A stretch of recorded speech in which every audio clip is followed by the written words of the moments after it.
everybody. Welcome to Pink Shade. It's Thursday. It's Shades of Bravo. And I have a very special guest who has never appeared on Shades of Bravo, but it's someone you may recognize from Mugshot Monday. It's Keisha. Woo! Woohoo! I made it to Bravo. I'm one step closer to having my own show on Bravo TV. Don't be jealous. Oh, I know. Because when I get there, I'm not going to know any of you guys anymore.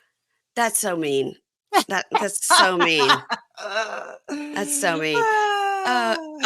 Well, I'm excited that you're here to talk about Jersey, and I love it when we only have one Bravo show to talk about, because when I was doing like Vanderpump Rules and The Valley, and then New Jersey jumped in, I was like, this is too many shows for me. Too many. Oh, too you many. cover all three? Yeah, but just like sort of like bullet points. But when I have one show, we can really dig in, and this was a good one. Yes, it is. Yes, things happened on this episode. The ball has been moved forward. Mm-hmm. And I heard Andy say on his radio show that starting next week with episode 8, it's just like a train takes off. And he says, and we will understand when we get to the finale why they're not having a reunion. Because at the finale, he said it was like a finale and a reunion all together. Yeah. Okay. Well, my interest has been piqued because there's been so many rumors about why they're not having the reunion. You know, people have been saying because of these leaked text messages from Teresa and Jen Aydin to bloggers. And then we heard about possibly the Danielle and Jen Aydin fight. Heard that too. We've heard that the cast is just so divided that they just don't even want to sit down together to have a reunion. But they would. And also, you know, it's a punishment to them because they get paid extra. Hey, exactly. Yeah. For the reunion. So for them not to have one, that's taken away their money. Yeah. Because what do they get paid for the reunion? I think it's $20,000 per person. I will sit down with any hoe that I don't like for $20,000. Bitch, we're about to make this happen. We are going to talk, and we're going to look very good while we do it. I'm going to sit next to you on the couch. Yeah. Right next to you. Yeah, we can hold hands. I don't care. I'm not going to talk to you. We're not going to make eye contact, but we're about to do this reunion. Yes, ma'am. I agree. Yeah. Yeah. Well, let's talk about it then, because it is a very good episode. And like I told you on Monday, I was like, I'm not going to do turn by turn, but guess what? It was so good. I had to write 11 pages of notes. Okay, because that was odd to me when you said you're not going to do it your normal style, because that is the only style I know from Mary Payne Gilbert. Yeah. And I was just kind of like, are we going to do this? Because that's how I do my show. But your show? Yeah, it's detailed. Yeah. Well, it's normally, because if I'm covering Vanderpump the Valley, I'll go by scene, right? Okay, so they went to Sir and they talked. What'd you think about that? Okay, then after that, they were at Vanderpump Dogs, and then this happened. What'd you think about that? I just go scene by scene, like literally, I'll just write what the scene was, and then we discuss, because I got to get through so much. But when it's only one show and it's such a good episode, I had to do it. I did take out some stuff that was stupid, just filler, you know. I did really study the stuff that I'll remember. Yes, it is. That's good. But I did really study. They did an aerial shot of Jen Aydin's house, and I really went back and forth on that quite a bit, because her house, Jen Aydin's house, when you come up to it in the shot, you're like, holy cow, this is like a castle. But then when you see it in the aerial shot, it is sandwiched between two other giant houses that also have pools and huge yards. It's like 3 in a row. It's like it's like a mega mansion, McMansion situation. Yeah. Interesting. And then they did an aerial shot of Melissa's new house, and hers is weird because it's maybe the backyard's not so big. So they've got the pool kind of catty corner in the back, like not flat straight out. So I don't know why. Maybe because I was watching it on my actual TV instead of sometimes I watch things with the computer. So I was really able to like stop and rewind and stop and rewind. I was like, wow, I was really getting into these aerial shots. Yeah, Melissa's house is in no comparison to her other house. Mm-hmm. But I will say this, since you brought up houses. The style is way better of this house. I agree. I freaking love the fact that Danielle and Rachel Fuda and even Marge do not live in these mega mansions because Mhm. it gives me hopes and dreams that this is achievable for me.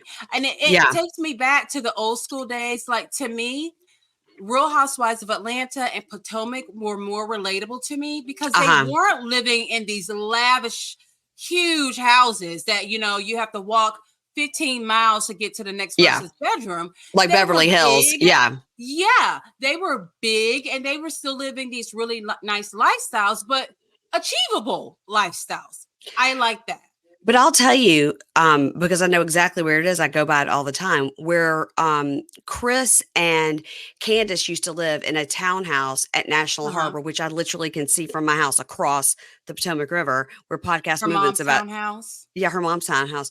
That Uh-huh. townhouse that they lived in, and you're like, oh my God, it's a townhouse. That's a $2 million townhouse. I mean, Holy shit balls. that's where we are. Those are very, very expensive. It's a great location to be at National Harbor, and it is in Maryland, but it's way closer here to Alexandria than it is to anything in Maryland. And he worked, over here in Alexandria for a long time. But they've moved to that giant. The reason a lot of people move out to those giant houses and then they talk on Potomac about like, oh my God, like, Wendy's house is so far away. It's because you can't Mm-hmm. afford anything other than a townhouse close by, Yeah, So that's why. it's like that in parts of Houston, and Of people course. people Yeah. will work in Houston, but then they'll live in towns like where I live at because you can get land, you can get bigger houses. Like, Yeah. you can't afford like a house like mine if it were in the city. No, I mean, you'd be You just like, couldn't. and you're like, it's not even like worth it. So you have to, Yeah. you have to decide like, is it worth the commute? Of course, now that's not even Yes. a thing like it was because after COVID, Work remotely. unfortunately for me, my husband's Yeah. at home 50% of the time. Don't even get me I can't. started with I know. that shit. I Yeah. know. You Uh-huh. guys, if you Yeah. can hear a loud noise behind me, I'm sorry. I hope Ingrid will be able to blot it out. Somebody like 2 streets over is cutting down a tree, and it sounds like it's in my backyard, but it's like 2 streets over. It is so loud. I I hear don't nothing. You can't hear it? Okay, I'm trying to get real No. close to my microphones, and maybe my, beautiful voice will drown it out. Okay, but let's get into this episode because we do have a lot to talk about. This is Real Housewives of New Jersey, season 14, episode 7, Gifts and Receipts. So Hmm. we start with like quick clips of what everybody's doing, right? So Mhm. Danielle and Nathan and the kids, she says, family always comes first. We see her attempting to get her grouchy kids up. I mean, like her kids share a room, boy and girl. So, I mean, this is like real life, This they is don't, real life. And yeah. her husband is there's just something sexy about him. Oh, okay. He's just so I think like, he's cute. he's not like, oh my gosh, drop dead gorgeous, but he's just so fucking cool. He's got swag and Yeah, he's just cute. something about him. And he puts Yeah. up with her, and Mhm. that's got to be rough. Um, Yeah. 6-year-old Valentina and her fashion sense. We talk about that.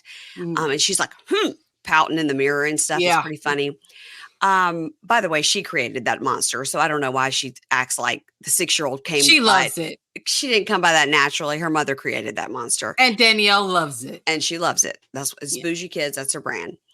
Melissa and Joe are planning a housewarming party, and she tells him no shots. She wants it to be classy. It's going to be like classy. Don't act wild. But he can't Good help luck himself. with that. Good He luck. cannot help it at all. Now we see Dolores and Paulie. So we see his super modern house, and he's got 2 Rolls Royces in the front. I Okay. mean, what are we What doing here? What do we need? he confuses me. Okay. He confuses me because I can't tell if he has extreme Botox or he got a facelift. I don't understand his teeth. It's extreme Like, Botox, and those are veneers. Okay. okay, he's kind of got that red look going on. I don't Mhm. know if that's a Jersey thing.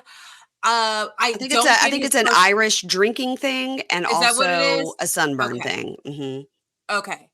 Yeah. So I get the Irish drinking thing. I have one of those in my house myself. Um, Producer James. I don't get his personality. I think it's very dry. To me, there's nothing.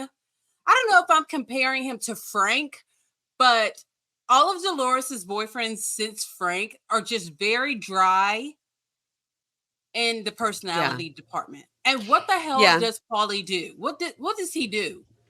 He's a contractor. Oh Okay. boy. I think he makes a Oh good boy. amount of money. And, there's been rumors, and none of this is substantiated, but there's rumors that he and his wife cannot get divorced because in Ireland, they run brothels. And so they can't get divorced because they can't like expose what their actual businesses are. That's a rumor, an allegation. I have no idea if that's true. That That's, makes much more sense to me why how he's able to have this lifestyle. Look, Mary yeah. Payne, if it were legal, I would totally run a brothel. Can you not see me as a madam? Yep. Madam Yep. Keisha. Madam Keisha. I would Totally. totally do it. You're right. Yeah. That would be great for you. But I'm not staying with a man who's been married, trying to divorce a woman for 15 years. Like when Yeah. James and I got together, he was going through a divorce. I'm like, you got 1 month, buddy, and my ass is out. Yeah. 1 month. Yeah. You better get it done. Yeah. So And I we don't know see how she that. does it. I feel like we see that a lot on these shows. People just separate. Listen, when you think of like Kyle and Mauricio, I think at some point they will just be legally separated forever and never get divorced because they have so much entanglements with kids and money. And if it's not hurting anybody and nobody wants to get remarried and it's all understood, who cares? But if you want to get married to somebody else, like that's important, well, you're gonna have to get divorced. You're gonna have to get divorced. Yeah. It's just yeah. Dolores wants to someone please marry this woman. We cannot go another season without this woman being. We want a Dolores gets married episode, a 3-part episode. We deserve it. We do. We deserve it, and she deserves it. And even though she is Switzerland all the time, I do love her. I like to look at her too. She's so pretty. She's so pretty. Oh, she's so pretty. Yeah, I just want to touch her little cheek. She's so cute. She's so pretty. So pretty. So Dolores and her mom and her daughter Gabby have lunch every Tuesday. Gabby is now a vet. She's a doctor. And, we've been seeing this for years, how much she loves animals and stuff. They say they met Frankie, the son, Frankie's new girlfriend last night. And they're like, but don't worry, Grandma. We told, Frankie's new girlfriend that she's number 3. Don't worry. And they laugh about that. And they talk about Big Frank's dog, Lolly, which is a great name for a dog. Lolly has a tumor on her aorta, so they're not going to be able to fix that. That's good. On your heart. Yeah. And so then they talk about Frank is going to propose to his girlfriend, Brittany, at the new house he's built for her. And, and Dolores is like, the house is amazing. It's in one of the best streets in Franklin Lakes. Does Brittany not know about the house? Or I couldn't tell. They were like, she's going to be so happy about the house. She's not even going to care about the engagement. I was like, does she not know they're building a house? That would be weird. I don't want a man to buy me a house that I haven't seen and agreed to. I'd like to know about every light switch, everything. Yes. I'd like to have an opinion on everything. Yeah. Especially Frank. Yeah. God knows he'd have a lot of those Grecian columns, like right in the middle of the living room. Yeah. So like the Gorga's old house. There's a lot. And Teresa's old house. A lot of out of date style. Yeah. So, okay. All right. Franklin Lakes. Okay. So then they talk about Dolores waiting on Polly to get divorced, as we said. And she says, yeah, I mean, Polly wants to start a business with me, an electrician business. And, it's a man bringing you into his money. Like, that's a big deal. And she goes, no, I don't have any idea of what my exact job title would be or my responsibility, but it's a big deal that he wants to bring me into the business. And the mom goes, okay, well, you have the right to know your future. And like, no. If you're not married, no. I agree. When a man wants to bring you into his money, he is getting serious about you. That means that he has put you on his bank account. Okay. Mm-hmm. Not that he wants you to be part of his, electrician business? Mm-hmm. No, put me on your bank account. Her job title will be co-owner. I mean, she doesn't have any experience.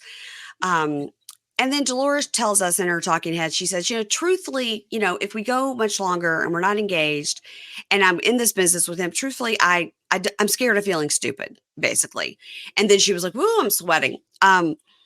Polly comes over and he's like, hey, what's going on? Uber Eats is here. And Gabby goes, oh, I hear my mom is going to be an office manager. And he was like, I have to interview her again. I don't know. And they all laugh. I have a real problem with one thing and one thing only about Polly. Okay. That is the crown tattoo behind his ear. It is. What is that? He has a crown tattoo behind his Yeah, I ear. know. I First know. of Does it all, symbolize something? what are you, a 21-year-old girl? Why do you have a tattoo behind your ear? Like, what are we doing? Are you on Right. Love After Lockup? We don't need it. Get that I just removed. don't know what it symbolizes. It's tacky. It's not professional. It's not befitting of a man his age, and he needs to have it removed. I don't care how bad it hurts. He needs to toughen Look, up and get that shit he's removed. Irish. He's Yes, Irish, so it could have been a drunken night. He for may have bet sure. and had to get that put on him. But obviously he likes it because he would have gotten it removed. I don't know. Can you imagine? I know that like John Hill talks about he's having a tattoo removed. I think it's on his leg. And he says that, when you first do it, the pain is so shocking and Oh, that the pain is so shocking. And then your skin crackles up. He said it's like the what you would find at the bottom of a bag of pork rinds. That's what your skin looks like. no. He said and then you go back another week and it crackles up some more. He said it is so painful and your skin looks like mushed up pork rinds. So I can imagine behind your ear that'd be pretty painful. That would not be cute at all. But I would find some concealer and put on that shit. I mean, I have a tattoo that I no longer like, and it totally represents me being young and dumb. Yes. But I think I want to get it redone. But then I think it's going to be kind of big if I get it redone. So I don't know what to do with it. And since you just told me about the pork rind skin, I'm not going to get it removed. Not if it's bigger. I mean, the one that John Hill has, I think, is like a saying. So it's like words that go across. Ooh. And I remember on Vanderpump Rules that I think Tom, either Sandoval or Schwartz went in to get tattoo removal. And literally after one zap, they were like, nope, not doing it. Like one zap. Bad. They were like, we're not doing it. Mm-mm. But maybe if you have a high tolerance for pain, you could do it. I don't know. I wouldn't. And I do. Okay, well, then maybe you're fine. I don't know. Oh, God. Maybe I should just leave it alone. I Be a keep story thinking for my grandkids. I keep thinking that they'll come up with a better way of tattoo removal because we're living in the AI world. Maybe AI could just speak it off. I don't know. When you say things like that, that convinces me further that man has never been to the moon. If we cannot come up with an ointment to just make a tattoo disappear, you know what I mean? We should be able to do something like that pretty simply. Yeah, and it may burn your skin off, but it wouldn't hurt so bad. Yeah. Yeah. I'll take it. I don't have any tattoos I want to remove, but one day I might. And I can tell you somebody else in my house has quite a few they might want to remove We're not one going to day. do her like that. We're not going to talk about her to interwebs today. We're not. Okay. Okay. Y'all know how much I love Tropical Smoothie Cafe, right? I talk about it all the time. I'm loving their new mocktails this summer. They have that Cosmo one. It's so good. But here's something you didn't know. Did you know that National Smoothie Day is Friday, June 21st? National Smoothie Day is my kind of day. Yes, it's National Smoothie Day. So head on over to Tropical Smoothie Cafe and you're going to get a free smoothie on June 21st with a bowl or food purchase. You can order in the app, online, or in cafe. And I'm going to tell you right now, my favorite sandwich at Tropical Smoothie Cafe is the turkey bacon ranch. It is so delicious. But let me tell you something else. I also love the kids meal with the turkey cheddar wrap. Okay. My kids love the bowls, but these are the two things I love the most. And again, you guys, mango berry smoothie Cosmo is their new mocktail, and they also have the watermelon mojito smoothie. These things are delicious. So head on over to Tropical Smoothie, and you're going to get your free smoothie with a bowl or food purchase on June 21st. Tropical Smoothie Cafe. You're on Tropic time now. So let's go over to Teresa and Louie and their house. And in the kitchen, Melania is saying it's her senior year. And Teresa goes, I've been talking to Gabriella and she says college is really hard. Yeah. I mean, Keisha. Okay. And Melania goes, listen, I don't care. Whoever lets me in, that's where I'm going. Like, I'm not concerned. Like, I'm not hilarious. She's like, I'm not going to a hard school. It's just like whoever lets me, and they all laugh. Yeah, that was pretty Melania hasn't changed since she was a little kid. She's just a complete character. The same. She's a lot calmer, but she's still got that huge, funny personality. Yeah. Yeah. Um, so the barber comes over to cut Nicholas's hair. So Nicholas, as we know, is Louis' son who has autism, and it's a very sweet scene that they have this guy come over, and then he's the only guy that he trusts. And listen, say what you want about Louis and Teresa, whatever. This was very sweet to see. Oh yeah, How much they love Nicholas, how much obviously he loves them, and the family is. I mean, I like that Louis' kid is there, and I don't know, that part of their situation, I think, is very authentic. and everything else absolutely sucks. And if you think about it, Teresa has not even had that much screen time since this season has started because she doesn't have a storyline. Well, there's no storyline other than she fights and hates Melissa, and That's nothing new. I will tell you something interesting, and this is terrible. So last week, and I've told you guys on this podcast that Kate Casey had John Fuda on for a really good interview. She literally never talked about Teresa. She never said one word about her. They talked about him and his, being 17 and selling weed, getting in with the bad crowd. He talked about his wife, his ex. I don't know if it was his wife, but his ex baby mama. And how he's like, I have I have steel rods in my legs for what that woman did to me. And she was never been a mother to my child. Not she didn't go to a court date, nothing. When Rachel came into our lives, that's the first time he knew like a real mother. Right.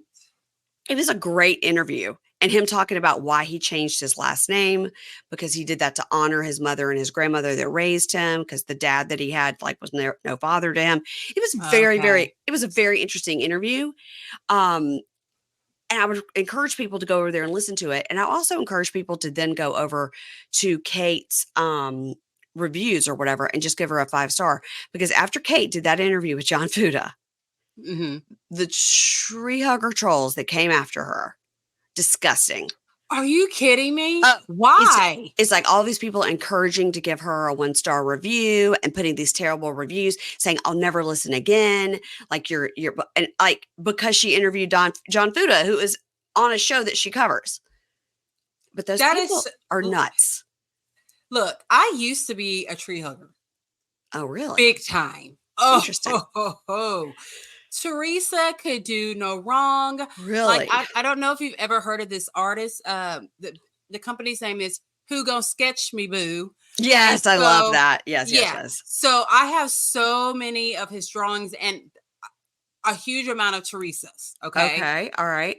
Like, if you ask me what celebrity do you want to see, I'm like, Teresa Giudice. Like, okay. That was my girl. Could do no wrong. And I'm no longer a tree hugger after the last two seasons.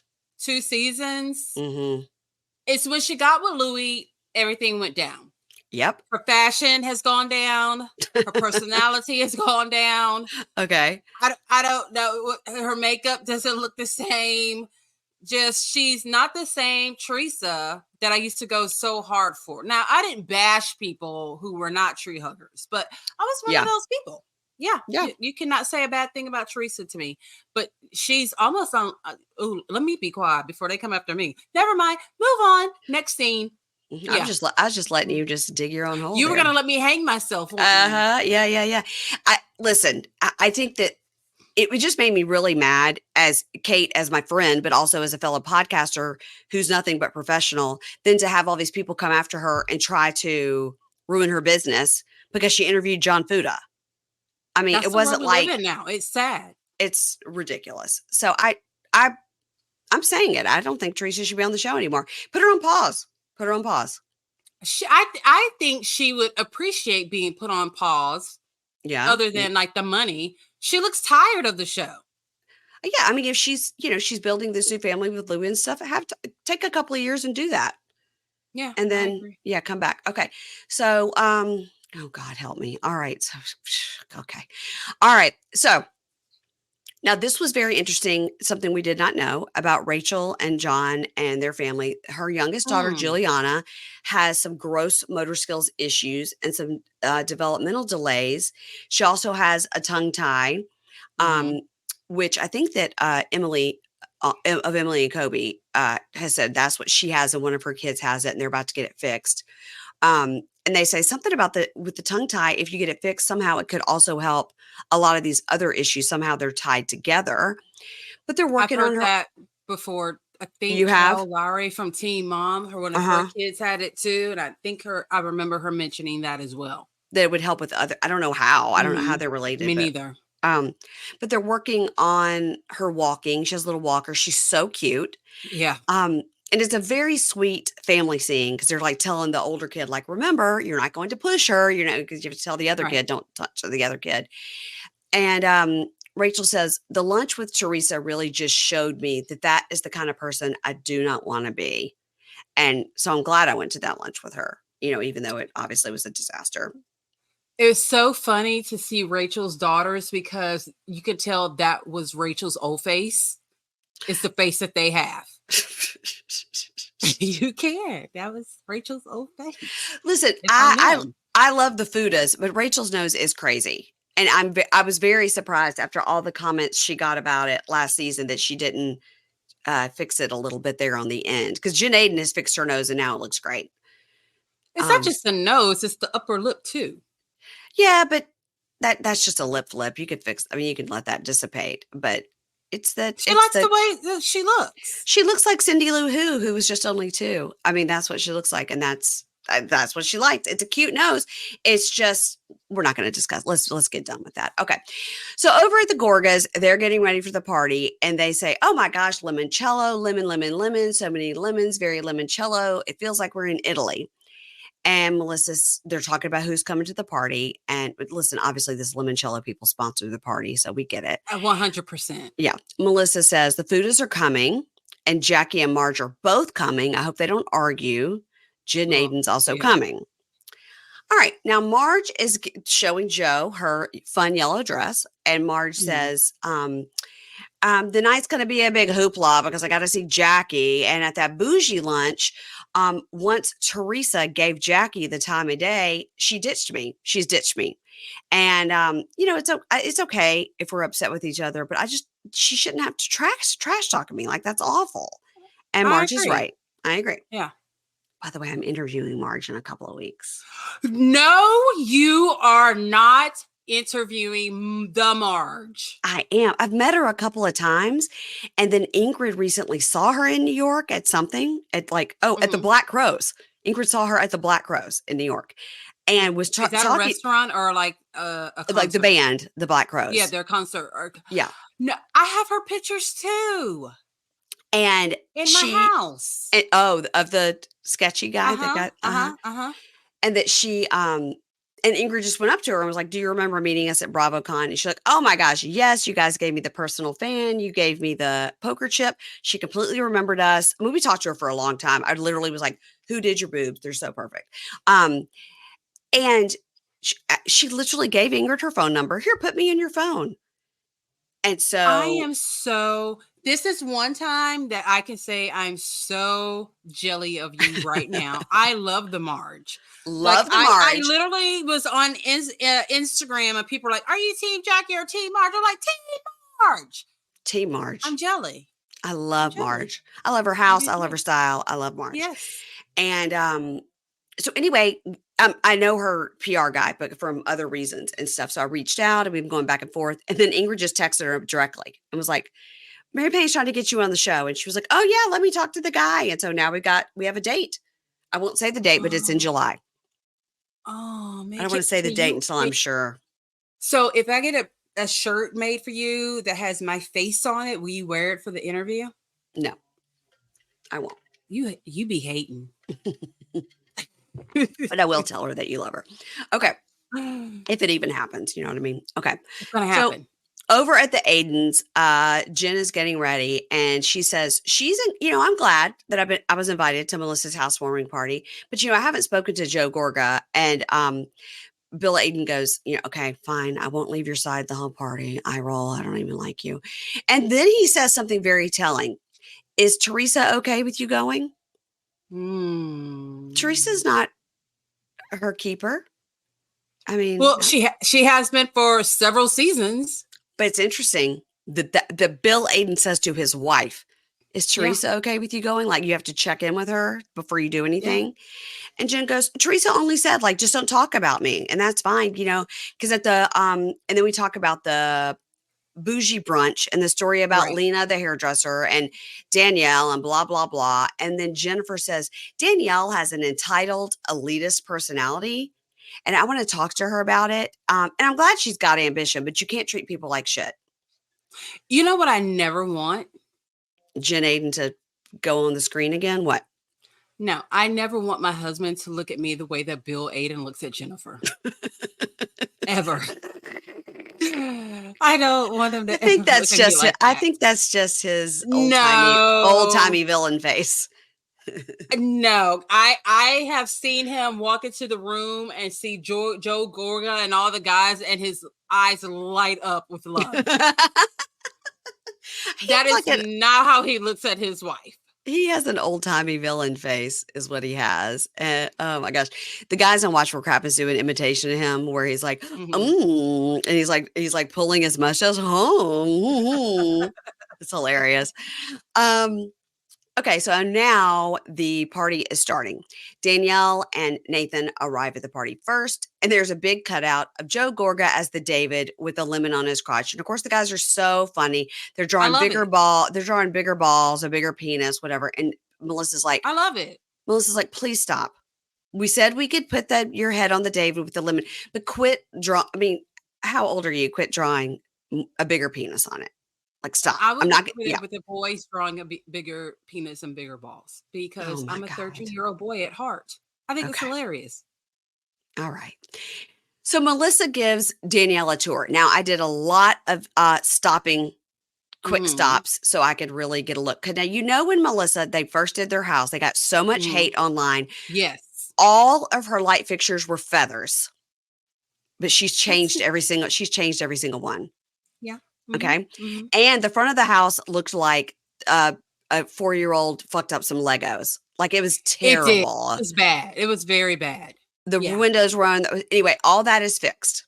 Yes. And so it really looks good now. It really, like, all the flooring didn't match. Like, it is way better now.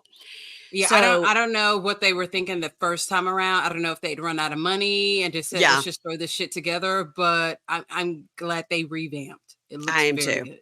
Way better, way better.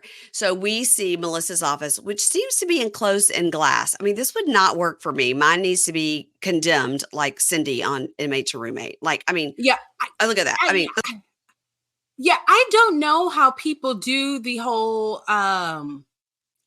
glass thing. I don't know how people do the whole glass thing. Like, me personally, myself would run into the glass. I would run into the glass. Mila would be putting on lipstick, leaving kiss marks and all that good stuff on the glass. It wouldn't work at all. Then I had my 15-year-old toy poodle who would be running into the glass as well, because he's half deaf and half blind. It just wouldn't work. I admire that about people like that, but we're just not that. We're not those people. No, we're just not. I'm not those people. And when I turned my whole thing to show you my office, my microphone unplugged, but you can hear me now, right? Okay, good. Because my whole mic. And did you hear me keep trying to talk and talk? I did. And talk the whole time. You guys, we're so professional. So professional. Okay, so the office, I could not get over it. I mean, maybe she's like super type A neat. I don't know. Then we see what she says is a fun room, which is like a little den attached to a glam room. Then we see a bar. It looks a lot like Kyle and Mauricio's bar in their house. A purse and shoe closet. And I really, really paused and looked at that. Really, I studied it hardcore. I was Danielle in this moment, like, I want a glam room. Like, I liked how excited she got about seeing Melissa's house. You know, I love everybody. Everybody was nice and supportive and complimentary and not jealous. You know, that was nice. Yeah. We see a basement type TV room. We see the main bedroom, which is all beige and white and gray and had no personality. I'm just thinking, like, we just need some pops of color somewhere in this house. There it's was so the sterile. only pops of color we saw were on Joe's balls with the lemon. That was the only pop of color that we got in that house. We see all the food. It looks incredible. Obviously, it's sponsored by this limoncello people, but everything was gorgeous. It was gorgeous. Yes, it was. So now we see Marge and Joe and Marge Sr. arrive. Who looked great. The Marges are always going to show up and show out. The Marges are perfection. Fantastic. Yeah. Then the foodies arrive, and she's in like a tropical top, like a pink and white, like a flamingo dancer, whatever. She's like thin and gorgeous and has a great body. And Danielle goes, the theme is white and yellow. It's limoncello. And Rachel goes, oh, I thought it was Amalfi Coast. She's like, no, girl. No. Don't you see everything in here is lemons? Yeah. Rachel tells Melissa about her meeting with Teresa and Louie and how Louie said nothing, only one sentence. And she goes, what? And she goes, and, they brought us this bottle of Blue Label to give to Joe for the housewarming. And she's like, they did not. She goes, yeah, we left it there. And Melissa goes, thank God Rachel did not bring that bottle to my house. Yeah. Oh, my God. Is Blue Label, is that like Johnny Walker Blue? When you say Blue Label, is that what that is? Do you know? I don't think you know. I don't know if it was that tequila that's like with I don't know. I'm not fancy like that. I don't know, because I think some people say Johnny Walker Black, but then Johnny Walker Blue Label is like super fancy whiskey. So that's what I was thinking Blue Label was. But you guys just let me know. I wasn't going to research it. I don't care. I'm never going to drink it. I was with Melissa when she was like, I don't know if this shit is bugged. I don't know if she's put like I have a situation like that as well. The Teresa Joe brother sister don't talk. A lot of hate tears the family apart. Yeah, we have that too. It's James and his sister. Ooh, juicy. Okay. Has caused a total rift, has wished us dead, told me I hope you die of lupus. The holidays are split. There's no nothing. Wow. Nothing. It is just as bad as the Gorga Judices. Yeah. Don't speak. A lot of hate. Gosh. And James is like the sweetest.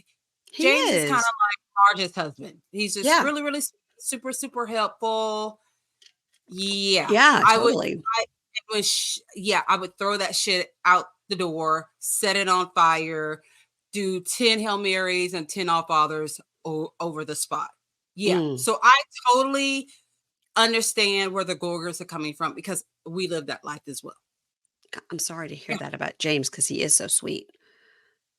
Oh, he is like, you want to see him be mad, pissed off, and just don't give a fuck. Talk about that situation. Okay. Oh, yeah. Yeah. It's another reason you need to have a reality TV show. You got so many layers to your life. I keep trying to tell people I'm where it's at. I'm that girl. This life is crazy. I told Carlos King. I told him. Well, maybe since I'm going to interview one of his shows that he's creator of, maybe that'll get me a toe, even if it's a pinky toe. Well, why don't I give you Carlos King's email and you email him and ask him for an interview about his shows? I'm so scared. No, you don't be scared. He's fun. Okay, this is an off-mic conversation. Okay. All right. Yes, it is. Support for today's episode comes from Honeylove. Honeylove has revolutionized the bra game. Say goodbye to underwear without sacrificing lift. Honeylove's bras feature supportive bonding that eliminates the need for uncomfortable wires. Honeylove offers a wide range of sizes and caters to the diverse needs of all women. So those of us with small boobs finally have a bra that doesn't keep her riding up or need to be pulled down. And those of us, that's me, with bigger boobs can finally have a bra that is supportive and comfortable. Plus, they're made with a fabric that's so soft you'll forget you're wearing it for real. It's time to spring clean your bra drawer. For a limited time only, you can get Honeylove on sale. Get 20% off your entire order with our exclusive link, honeylove.com/pinkshade. Support our show and check out honeylove.com/pinkshade. You guys, you know how I feel about bras, and during the pandemic, I stopped wearing a real bra altogether. I only was wearing those like flimsy sleeping bras. So I'm happy to tell you guys that with Honeylove, I have found a bra that will do both. I can wear it all day, has support, doesn't look like I'm wearing my pajamas, and also I could sleep in it if I wanted to because it is just that comfortable. I'm telling you guys, you need to check it out. So Honeylove is not just supporting women, it's empowering women. Treat yourself to the best bras on the market and save 20% off at honeylove.com/pinkshade. Use our exclusive link to get 20% off honeylove.com/pinkshade to find your perfect fit. After you purchase, they'll ask you where you heard about them. Please support our show and say Pink Shade sent you. Honeys, you deserve this. Free the pain and discomfort and keep the support with Honeylove. All right, Dolores and Paulie arrive, and Dolores is oohing and eyeing all over the house, being super nice. Yes. And Rachel, so Dolores has 2 gifts in her hand, right? Yes. And Rachel goes, "What is that in your hand? What is that bottle?" And Melissa goes, That's weird. That's so weird." And she goes, "You didn't ask, Teresa, why are you sending a gift when you don't speak to the people?" And Dolores goes, "No, I didn't. I just brought the gift and I just brought it and I didn't ask." And Melissa's like, "That's weird. That's fucked up."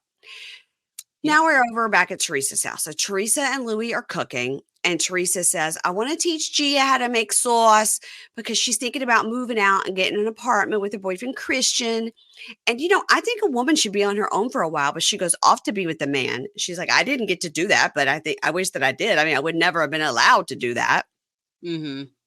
So Gia comes in and they're talking, and Teresa's like, "Yeah, I think you learn a lot about somebody when you live with them for sure. And I think it's good. I think it's a good thing." And now Teresa and Louie and their blinding white teeth and Louis' sunburn are like, "Yeah, we learned a lot about each other when we moved in together." And They're so, and Teresa goes, "It just made me realize how compatible we were, and it really worked for us, and I just love him so much." So she has on an oven mitt. She goes, "Look at this oven mitt. It says Mr. and Mrs. I got it from Danielle." Of course she did. She got that fucking word out, Mr. and Mrs. at Home Goods. And okay, no shade to Home Goods. I love them. Oh, we love a good Home Goods. We love a good Home Goods, but I wouldn't be buying that. And she says, "I got it from Danielle, but now Danielle is hanging out with people that I don't really like." And Gia says, "Mom, who cares? As long as she's not talking shit about you, who cares if she's hanging out with people you don't like? As long as she goes, as long as she doesn't try to play both sides of the fence, like, don't worry about it. Don't get in the middle of it." And then she starts to tell Gia, because Gia has to come in. She has to tell her things because nobody wants to film Teresa. She comes in and tells Gia about the meeting with John and Rachel Fuda.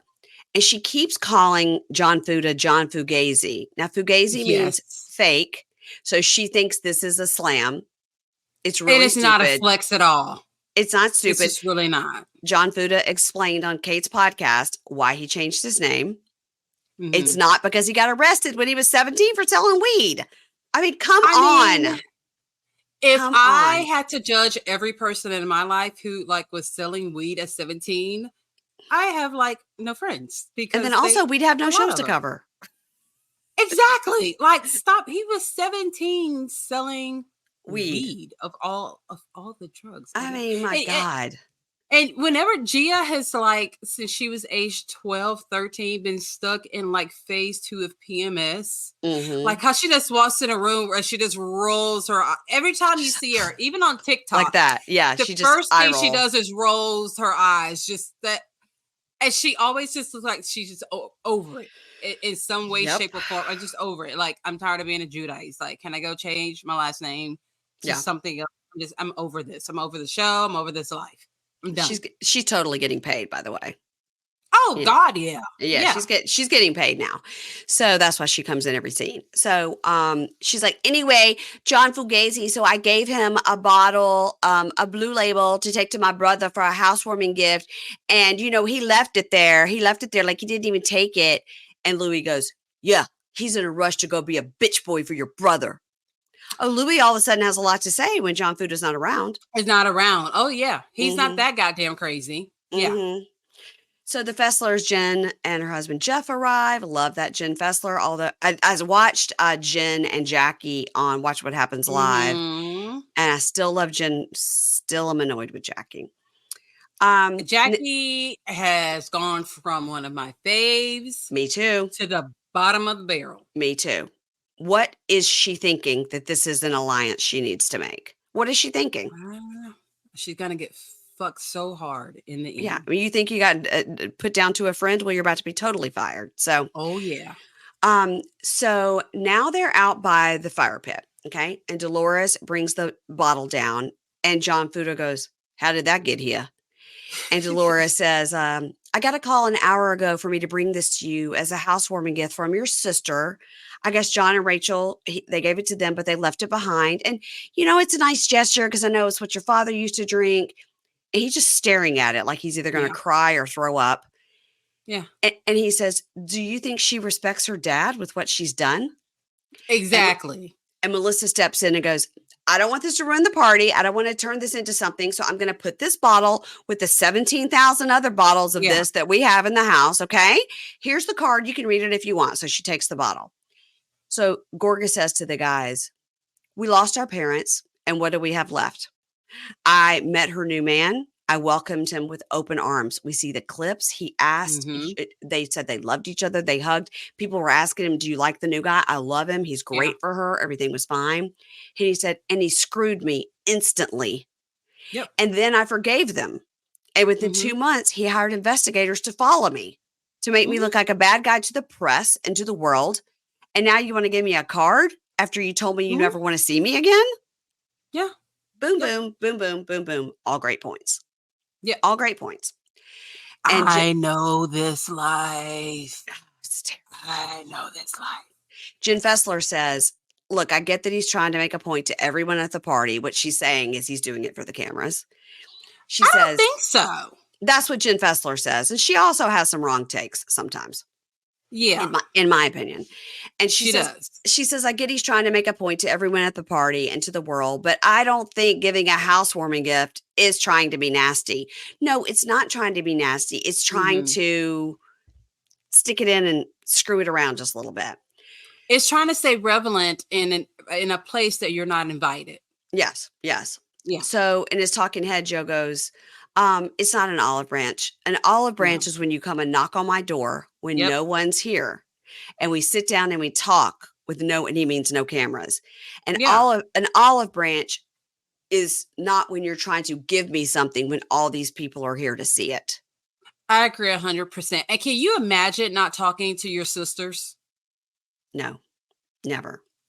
Like, even if I get into my brothers and I get into it, we've got 3 days to make that shit up, or my mom is on our asses. Like, cut it out, get over it. Yeah. And by day 2, if we're mad at each other, we're texting our mom saying, "Have you talked to Alex? Have you talked to Keisha? Have you talked to," like, we're asking about each other through my mom. You know what I mean? So it's never, I don't know what can make us go to that level of not talking. I just don't get it. I don't get it. But a lot of people do it. I personally I don't get it. Especially because Joe Gorga welcomed Louis with open arms. Like, "I love the guy. Everything's great." So everything was fine with Louis until Louis screwed it up. But Teresa doesn't see that because she's so digmatized. She just, just to think about it. I mean, okay. Yeah. So he goes, "Let me see the card." And they're all like, No, just open it when you're alone." And he throws it on the fire, which is funny because it's like a fake fire pit. It's not actually going to like burn and turn to ash, whatever. So I was like, "You just ruined your fire pit." So he says, "I have loved her unconditionally. I have loved those children. I've taken her shit. And you know what? I'm dead to them. So what do you want to do? You want to give me a card?" So the Aydins walk in. And as she walks in, Jen Aydin, because she's Jen Aydin, goes, "I have valet parking in my parties." She's so snooty. I cannot wait for Bill Aydin to go broke. Like, and then she makes a crack about, the statue of the David with the I've never seen Joe be so tall. Later on, everybody makes a joke about it. Whatever. That's funny. And I have to give one shout out. Okay. I love it when it happens because it does not happen very often on these shows. Okay. The girl, the limoncello girl, who was plus size, Thank you, thank you, thank you. I love it on these shows when they show someone who doesn't look like all they ate was a bowl of asparagus and green tea for like Uh-huh. the whole day. I Uh-huh. love it when they show someone who's got like A normal body. a Yes. normal body. I love it. I'm like, let me see her again. Look how good she looks in her dress. So thank you, Bravo TV. I love it. I feel like it's so relatable whenever I see like a normal sized person on one of Yeah. these shows. And all of them had on their cute lemon themed clothes and So cute. on my mind, I was like, do they have that service here where I live? Because I'd love to have a limoncello Italian party. Looked And fabulous. I will fly up there for that shit too. So Jackie and Evan arrive and they say the house is stunning. Everybody's so complimentary. And then we see the clip of the bougie brunch where Melissa says to Jackie, she picked on your marriage and hurt you, and I won't let you deny it. And Jackie tells Melissa, it's very apparent what you're doing, so just stop it. And Melissa's like, mm-mm. So Melissa tells us, I do have a love for Jackie. So of course I invited her to my party, but I just literally can't hear again about Jackie not being invited to something. And we get a clip package of Jackie because you're not invited because sometimes you're an asshole. Okay. She cannot take not being invited. I love it when I'm not invited to something. Me too. Don't invite me. Oh my gosh. Yeah. And don't feel bad about, canceling plans on me. Oh, no. Like, as long as I hadn't put any makeup on, I'm fine. If I've already put my makeup on, I'm going somewhere. Because now I've got makeup. Yeah, I will go right to Waffle House and in full glam and I know you eat will. A country breakfast. Yes, I know you will. No problem here. Now we see this tequila gun, and Nathan's getting the tequila gun in his mouth, or I can't remember. Maybe it was Evan. I think it was Nathan. And Jackie slips and falls. Because she was drunk when she got there. She was drunk, and she doesn't spill her drink. She's like, "Look at me! I didn't even spill." So definitely, she seemed a little tipsy. In every single scene that she is in, it looked like she popped the Xanax and had a shot of something. Her eyes are red. She's got on eyelash extensions. She just seems like something's going on. In every scene we see her in, though. Yeah. Every scene. Agree. So Dolores says to Rachel, I heard that you said to Teresa, you're the poster child for mortgage fraud, and that's not nice. And Rachel goes, but it's funny. And Rachel goes, for her to sit there and say to John, how dare you talk about Jaden's mom like that? I'll punch you in your fucking face. Because that's not his mom. I'm his mom. And it's a story that no one here except me and John know anything about. So who are you to speak on my fucking family and my kid? Yeah. And Jen Aydin goes, yeah, I think if you just would have accepted the apology in the first place, then you could have moved on. And Rachel says, she wasn't heated when she said it, Jen. It wasn't a slur to hurt me. She was dead serious, which is worse. Mm-hmm. And then we see Jen Fessler and Jackie talking, and Jackie's like, I've never seen somebody hate somebody as much as Rachel hates Teresa. And, I think she's got somebody in her ear. Like Rachel can't make her own decision, right? Or how about when you fucking hated Teresa's gut so bad, you came up with the scenario about her child using cocaine on a college campus. Uh-huh. Really? Yeah. Or you reminded her about her going to prison every single chance that you got to remind her about that. And she reminded her many times that she was a lawyer and Teresa is a complete dum-dum every time she got a chance. Yes. Yeah. I don't know. Jackie she has forgotten because now she thinks being Team Teresa is going to keep her on the show. The opposite is going to happen, I think.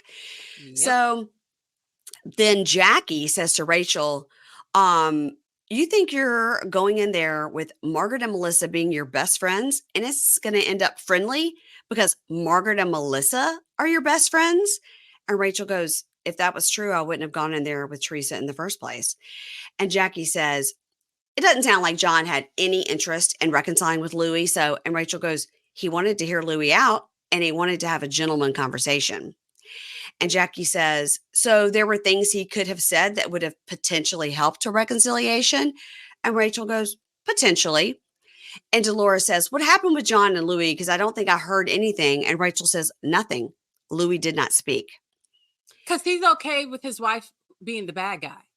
Right. It's so interesting Yeah. because what Fuda is really mad about with Louis is Louis going behind his back and contacting his Yeah. ex who's in prison to talk about Right. his child when this woman, according to John Fuda, never had anything to do with her child. He said in 2008, she didn't come to the court hearing. I was given full custody. She's never tried to talk to him since 2008. Yeah. Yeah. And Louis is okay with sticking Teresa out there to run her mouth and to look like the bad guy because he's a fucking asshole. And the minute the Fudas walked out of the room, he's like, "Oh, well, fuck them." Then Blah he blah blah blah talked. blah. Yeah, then he talked. Exactly. Yeah. Mm-hmm. So Fuda is talking to the guys, talking about the meeting with Louis, and he goes, and Teresa, and he goes, "The apology was a backhanded apology. It wasn't sincere from Teresa." And I told her what I was in trouble for. I was selling a little bit of marijuana when I was 17 years old. They're all like, "Oh my God, who cares?" And that's even younger than Gia. And I know a Yeah. while back that Jackie said a fake rumor about Gia. But that's okay. Yeah. And we see the clip about that, about like, well, I'm just going to say that I heard a rumor that Gia was doing coke in the bathroom. So I heard that. And that's when Melissa's like, that's when Teresa's like, what? See you next Tuesday. See you next Tuesday. See you next Tuesday. Yeah. Like 100 times. So Rachel says, as I was leaving, I said to John, why don't you just maybe sit and talk to Louis and, about that whole situation, about him hiring the investigator and all that. And Teresa and I will just leave. And Dolores goes, maybe that's how it should have been in the first place. And Rachel goes, yeah, maybe that would have worked out better. So Melissa's like, I just want everybody to have fun. I want everybody to get a drink and chill. And I don't want to talk about this anymore. So now we're at the bar. Dolores leans in to talk to Marge. And she goes, I'm going to talk to you, Marge. Danielle, you could hear this too. She says to Marge, are you going to talk to Jackie? Because she said, Jackie said that with you and Melissa being in Rachel's ear, there'd be no peace at that meeting between Rachel and Teresa because the two of you are in Rachel's ear. And she goes, that's not true. And Marge goes, yeah, she's a real douche. Jackie. Yeah, she has been acting like one. And she's obviously, now I can really see Jackie's drunkenness at this point when they're in the house. So Marge talks to Jackie. And Jackie says, I do think that's true about you guys being in Rachel's ear. And Melissa says to Jackie, I consider you a really good friend. And I'm not mad at you for making up with Teresa. I'm not mad at you. I don't care. And Jackie says, but at that brunch, you tried to make a problem. And, that was a private conversation between me and you. And Melissa goes, so we don't know at this point what they're talking about, but now they explain it. And Melissa goes, it wasn't a private conversation. It's written in your book. And Jackie goes, but my book's not out yet. And they all go, but it's coming out. Like, what are you talking about? And anyone who reads it is going to talk about it. And the whole world will eventually know what you said. But maybe she forgot all about that. Like she's forgotten about so many other things that she's said and done. Yeah. And I think I heard Amy Phillips saying on her show, or a clip of it, where she was like, Jackie is doing the most to try to sell her book, and it's going to end up biting her in the ass. So, and she still, I think her book made the New York Times bestseller list. Well, they always do. The Housewives books. Well, I don't think it did. Oh, it didn't. I don't. But here's the thing: Jackie is smart, and she's a writer by trade. So I'm sure her book is probably very well written. And she's got an interesting, and she has an interesting life story. She has an interesting life story. But so in the talking head, Melissa says, Jackie came on my podcast and wrote in her book that Teresa caused her eating disorder relapse. So Jackie wrote in her book and came on Melissa's podcast and said, Teresa caused her to relapse in her eating disorder. Right. And now she's friends with this person? Right. Make it make sense. It doesn't make sense at all. And I can't even believe, I have to believe that at home, Evan is telling her, this is not a good idea. This is not a good idea. This is not a good idea. Right. But you have to remember that Jackie started off being a fan of Teresa's. Right. Right. So when she got on the show, her ultimate plan was to be friends with Teresa, but Teresa totally blocked that shit. Right. So that's when she kind of turned on Teresa, but ultimately she wants to be in Teresa's circle. She always has been. She always has wanted that.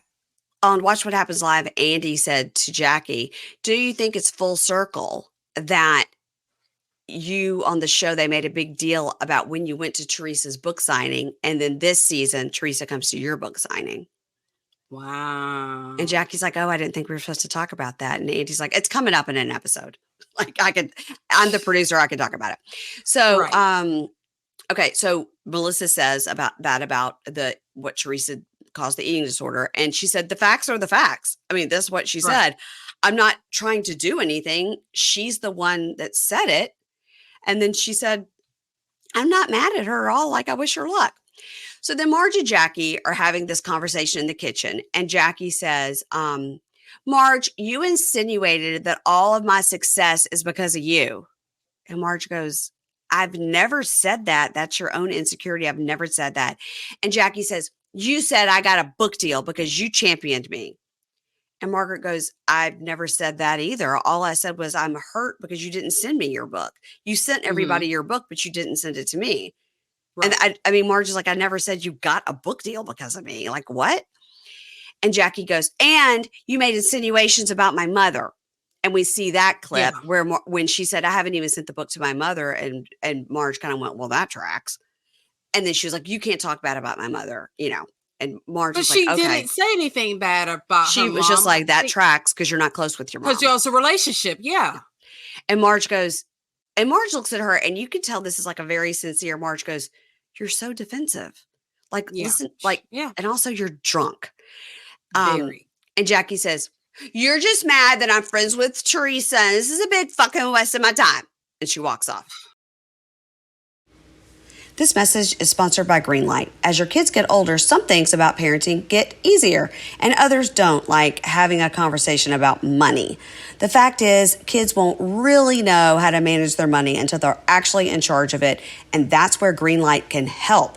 Greenlight is a debit card and money app made for families. Parents can send money to their kids and keep an eye on their kids' spending and saving, while the kids and the teens build money confidence and lifelong financial literacy skills. With the app, kids learn how to save, invest, and spend wisely thanks to games that teach money skills in a fun, accessible way. The Greenlight app also includes a chores feature where you can set up one-time or recurring chores customized to your family's needs and reward kids with allowance for a job well done. This is what we did with our kids. We would say, okay, if you water the plants, it's $1 every time you do it or something like that. And by the end of the week, they wanted to do things around the house like unload the dishwasher or set the table because they would get money in their little bank. And it was so easy. It was one tap on my end to put that money in. At the end of the week, they could save half, keep half for themselves, and then they had their card all the time on them, and they really gave them a lot of financial confidence, I think. Millions of parents and kids are learning about money on Greenlight. It's the easy, convenient way for parents to raise financially smart kids and families to navigate life together. Sign up for Greenlight today and get your first month free when you go to greenlight.com/pinkshade. That's greenlight.com/pinkshade to try Greenlight for free. Greenlight.com/pinkshade. I wish she would have fell right then. Oh, God. So Jackie walks off and Marge talks to Dolores and Jen Fessler and says to Dolores, she was mad at you, talking shit about you because you didn't tag her at the baseball game. And wait, Dolores is this before or after she goes and hugs Joe? This is before. Okay. So she says, she was mad at you because you didn't tag her at the baseball game. And we see a clip of that. And Dolores goes, oh my God, it looked like that was an accident. I didn't mean not to tag her. And then drunk Jackie goes over to Marge's husband, Joe, and is like, and puts her arms slob kebabs all over him. And because as she walks up, Joe goes, hey, how you doing? You look great. Like just being nice. Mm-hmm. Yeah. I love you. And starts hugging all over him. Yeah. And you see Marge going, oh my God, don't hug my husband. Don't touch my husband. And starts to walk over. And they're like, Marge, don't go over there. She goes up to Joe. And this was, again, Marge doesn't drink. So this is her real self. She goes over to Joe and goes, we are not friends. We are not friends with her. She just said we're not good friends with her. Don't acknowledge her. That's some sick shit. Like, meaning that's some sick shit for her to come over and hang all over you after everything she just said to me. I agree. That bitch would have got her whole back broken by me. And so, with a punch in the back. Back the fuck up. Don't touch him. We're not good, so you're not good with him. I don't know who the fuck you think you are in this moment, But Oh my God. So Joe get is off my like, husband. Joe is so funny. He's like, okay, okay, all Uh-oh. right, Yeah. So Yes, ma'am. Melissa, Yes, ma'am. so Melissa goes, I got to go upstairs and check on the dog. The dog's having anxiety upstairs. So Danielle says to Danielle says to Jen Aydin, what's up with me and you? And Jen Aydin says, at the bougie party, we were talking about that Lena thing, and I didn't agree with you or that behavior that you did. And Jen Aydin says about Danielle, you were saying, who is she to be with us? And I don't like that talk. And, you know, to be a success in life, you have to you don't have to push people out of the way to be successful. And Danielle goes, I don't even know what you're talking about. You were talking about Right. somebody who blew my hair out one time. And I don't know this girl Right. from a fucking hole in the wall. Right. So then we see clips of Danielle had a party called Party Like a Housewife. Okay, it was a charity event for kids with cancer. And there was a VIP area because the housewives there were Dolores, Jen Aydin, and Danielle and Teresa. So they had a VIP area just for them to like get a break from the fans. And so the area was secure just so they could go over there, have a break from the fans. And then when they got there, she says family, glam, and fans had infiltrated the area, including Lena, the hairdresser. And she goes, it was a safety issue. There were too many people in there. And then she says, and P.S., Lena wanted to bring Laura. And Jen says, I was also mad about that Laura thing. She says that to Danielle. And we all remember who Laura is. She's the ex-friend of Marge's who was thirsty and like started that rumor and said, Marge told me that she saw Melissa like making out, which like never happened. So everybody hates Laura. Laura was trying to get on the show for years and never got on the show. And then she decided to make up a rumor to try to get on the show. I mean, these people are thirsty buckets. Yes, they are. Buckets. So Danielle goes, why would I want her there? Meaning Laura, the girl that tried to destroy our group last year. We don't need bloggers or destructo things like cannons coming left and right. I'm like, what? Quit talking, Danielle. So then Jen Aydin says, me and Teresa and Dolores. Now, you know, this is Jen Aydin putting herself on the same level with Teresa and Dolores, which she's not, and neither is Danielle. Yes. But Jen Aydin goes, me and Teresa and Dolores did so much for you and your charity that night. And you had the step and repeat and you didn't even think to put Aydin plastic surgery on it. Did they donate? And Danielle goes, no, I didn't think you didn't do anything for the event. You didn't give any money. And Jen goes, I came there as a guest. She's meaning I gave you my star power. So therefore you need to advertise my husband's plastic for free. That's not how it works. No. Uh-uh. And Danielle goes, you didn't do anything for the event. You didn't give any money. And I fed you really well. And I got you private cars to go there. And then they go back and forth about that. And Jen goes, when I throw parties, I don't pay myself back. All the money I make goes to the people. And Danielle goes, right, me too. We made $25,000 for that charity. It was for charity. And I tried really hard with that event to make it great. And if I dropped the ball, that was my bad. But you should have talked to me about it. Don't let it boil up and talk shit about me. You need to ask me immediately. And when you assume, you make an ass out of you and me.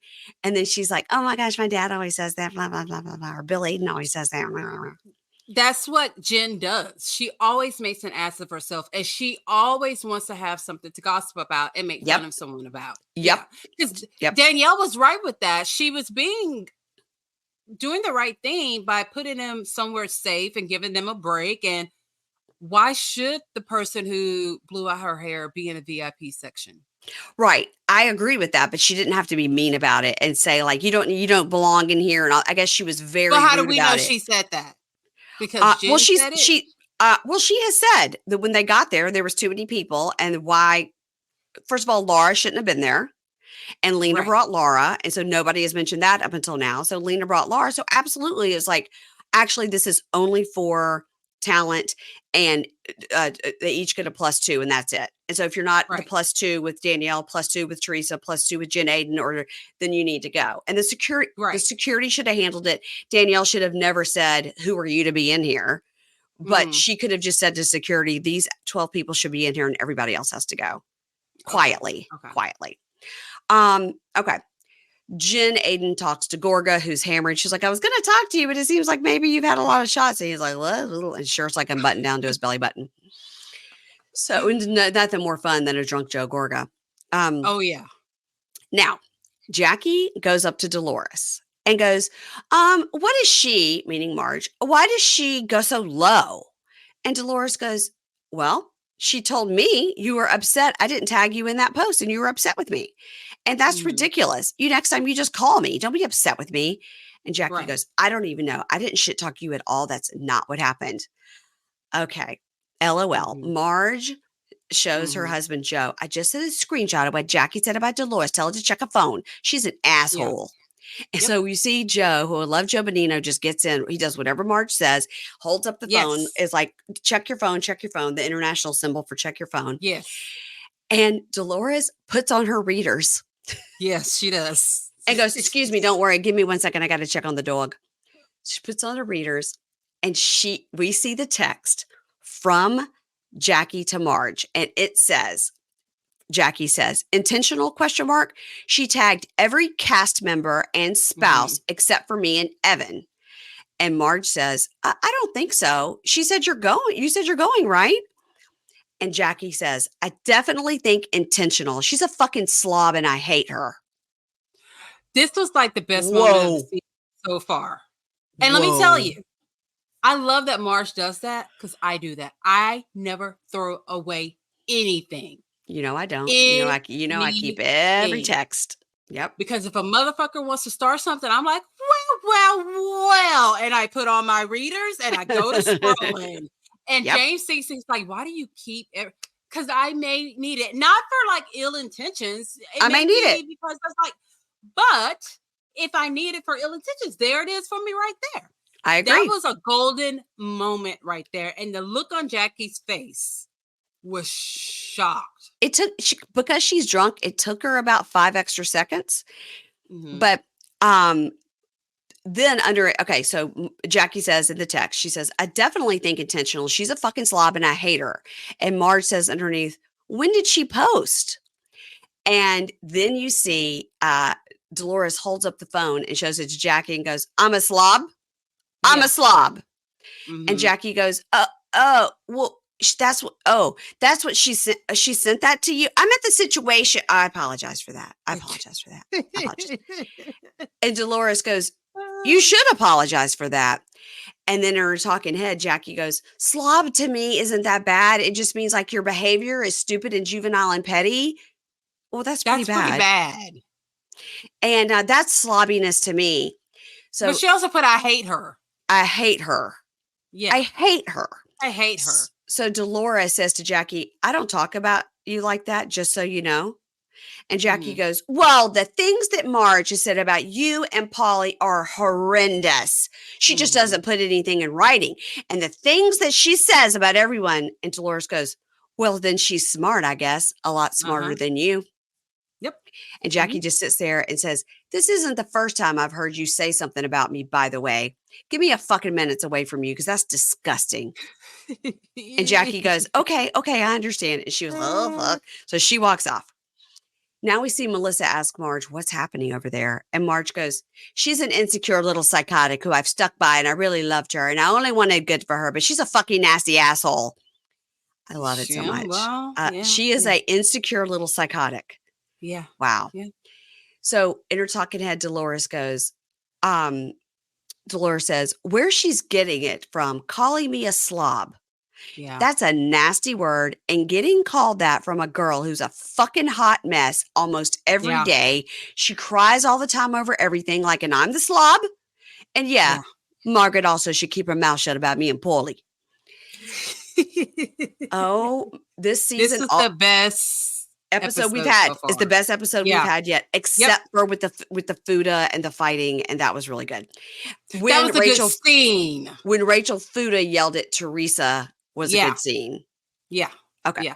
Next time this was a good episode. Good episode. I'm so glad I got to talk to you about it. Yeah. Next time on Real Housewives of New Jersey, it looks like Melissa is preparing for an Envy fashion show. Nipples are in. Nipples are in. Nipples are in. It doesn't matter. Let them show. I disagree. Nobody needs to see the nipples. Not mine. No. Unless you want directions toward the floor. Yeah. Teresa talks to Jen, Aydin, and Dolores and says, "It looks like Jackie and Margaret were like this. like like this, like fighting. And she says, and she's definitely got a mouth on her, so she better fucking use it and go against Margaret, meaning Jackie. So she's recruited Jackie. Yep. She said she's definitely got a mouth on her. She better fucking use it and go against Margaret because I want to take that bitch down. She's totally using Jackie. I mean, Jackie might want to be one of the smartest, most educated housewives we've ever had, and she can't see this. She's just on the wrong side. She's just on the wrong side. That bitch is acting blind. And then we see Danielle saying to Aydin, "You're dirty. Everyone was right about you. You're a fucking dirtbag." So this is like the glass hitting scene that we've heard about. I can't wait. I cannot wait. Because we know Aydin will throw a glass like she did at Joe Gorga at the BravoCon I was at in the elevator area. But this is supposed to be that Danielle attacks Jen. Well, she says you're dirty. You're a fucking dirtbag. I mean, she's not wrong, but we don't need to put hands on anybody. Now, I agree. We don't need to put hands on anyone. But you also know that I love Bravo, but I also watch things on Zeus where they fight all the time. So I'm not above watching a good fight. Now, okay. I don't like it. I'll say afterwards, like it. Ooh, they should not have done that. But I'll also rewind to watch it again. So I don't like it. It just kind of adds on to the spark a little bit because it's just a different layer. So yeah, I'm not above that shit at all. No. Yeah, I know. And some people like to see it. I don't like it. I don't like to see it. It makes me so uncomfortable. You know what? The only time I really like to see fighting ever is in men's basketball. Oh, okay. Or men's football, as if there's women's football. There's not. I'm talking about actual football, not soccer. In a football game or in a basketball game, if two guys are just like jawing at each other and all of a sudden somebody gets in a fight, my husband will send me clips, ESPN. He goes, "Do you see this fight?" Like, because he knows I really like it. Because I'm always this is what that is. But I'm like, what happened? What happened? Why did this 6'7" guy start punching this 6'4" guy? Yeah. This is what this is. Or football fights. Or when they football fights and like a ref gets thrown, you're like, uh-oh, he's out of the game. And I don't mean I like it like I like violence. I'm just always trying to figure out what led up to somebody getting so mad that they punched you. So start fighting. Yeah. Yeah. That's the same way I feel when one of the housewives fight. Like, I know. Ooh, damn. Well, I don't want Danielle to put her hands on Aydin, but I do want to ask you about something real quick because I know over on your podcast, Keisha has a great podcast called the Libra Lounge with Keisha, and she talks about pop culture. I know that you discussed the Kenya Moore being. We haven't discussed it yet. You haven't. No. Listen, Kenya Moore is a star. Why did she have to do that? My understanding is, and you tell me, at a Real Housewives of Atlanta, Kenya Moore hair care, which by the way is like in CVS, like it's a huge brand. She does not need to do this. She needs to keep that brand for when the Housewives goes away one day. Yeah. At a Kenya Moore hair care party for People's Edges or whatever her thing is, she put up a picture of one of the new housewives giving oral sex to somebody and says this woman's a prostitute. Yes. First of all, that's revenge porn. And second, that's so you could be arrested for that. And second of all, why would she think at a public event that's being filmed for her product that now CVS or somebody could cancel her big contract? Why would she do that? Some shit went down beforehand, according to Kenya. And that is supposed to be the catalyst behind this. Of course, Kenya is starting to deny, but it's clearly this is what she did. I don't know what she was thinking. She could go around behind that girl's back and show it to everybody and tell everybody. Yeah. But to do it on air at a show, I mean, my God. Yeah. Yes. Okay. Sad. All right, guys, that's it. Everybody follow Keisha. She has a great podcast, The Libra Lounge with Keisha. She has a wonderful Instagram. You can look it up that way too. And please, as always, follow me over on Instagram and TikTok at Pink Shade Pod or at Pink Shade Podcast. And Keisha, I will talk to you next Monday because we're covering Inmate to Roommate on Mondays over here on the free feed on Pink Shade. Talk to you later. Bye.